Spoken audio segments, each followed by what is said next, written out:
Assalamualaikum warahmatullahi wabarakatuh. Good day everyone. I'm Rizka Suci Emilia, and now I'm going to presenting about component of linguistics. Linguists have identified 5 basic components. They are phonology, morphology, syntax, semantic, and pragmatic. And now let's discuss about phonology. Phonology is a branch of linguistics concerned with the systematic organizations of sound in languages. Phonology can also refer to the phonological system or sound system of the given language. For example, in English, the P found in the word pot is aspirated pronounced, while in the word spot is not aspirated pronounced. In phonology, also there is phoneme, the smallest units of sound that make up a language. For example, the word that contains 3 phonemes. The th letter represents one phoneme, th. The a maps to a short sound a, and the t letter to its basic sound t. So it pronounces that. So the second component of linguistics is morphology. Morphology is a field of linguistics focused on the study of the forms and formation of words in language. Morpheme is a word or a part of a word that has a meaning. Morpheme has 3 types: free morpheme, bond morphemes, and allomorphs. Free morpheme is a word that can stand alone with a specific meaning.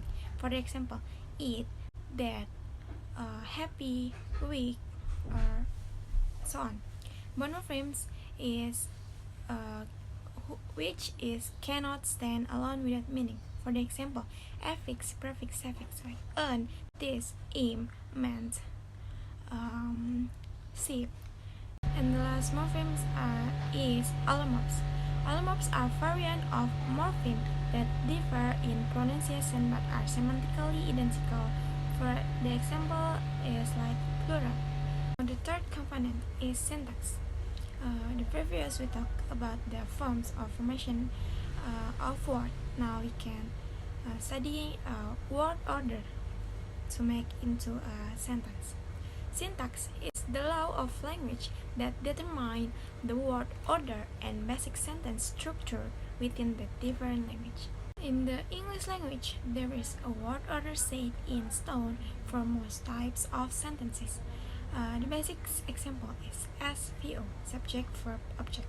And another example here with syntax trees.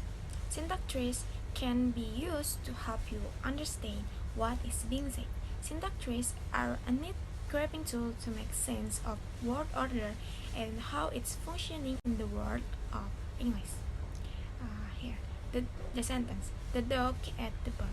Sentence is non-phrase plus verb phrase. Non-phrase here, the article and noun.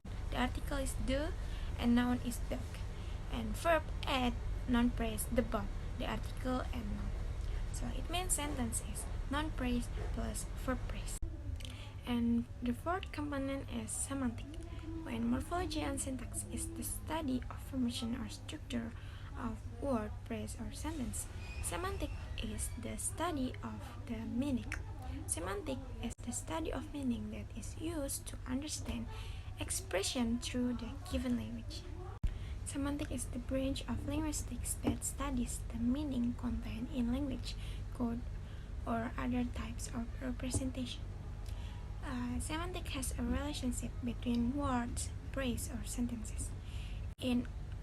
At word level, there are synonym, antonym, homonym, hyponym, polysemy, metonymy, and so on. At phrase level or sentence, there are paraphrase, ambiguity, disambiguation, and collocations.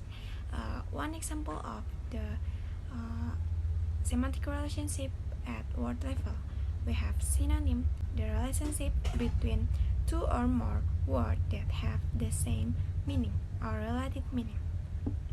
And one example of semantic relationship at phrase or sentence level, we have paraphrase. Paraphrase is the expressions of the meaning of a word, phrases, or sentence using other word, phrase, or sentence which have almost or the same meaning.